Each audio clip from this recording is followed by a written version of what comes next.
امتحان سخت، یکی مثل زبیر و اون یکی زهیر میشه تو این امتحان سخت. خوشا به حال اون که عاقبت به خیر میشه.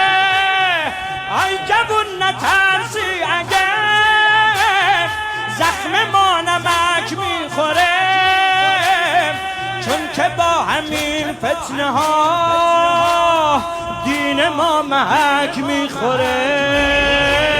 یا علی یا علی یا علی یا علی یا علی یا علی یا علی یا علی یا علی یا علی یا علی یا علی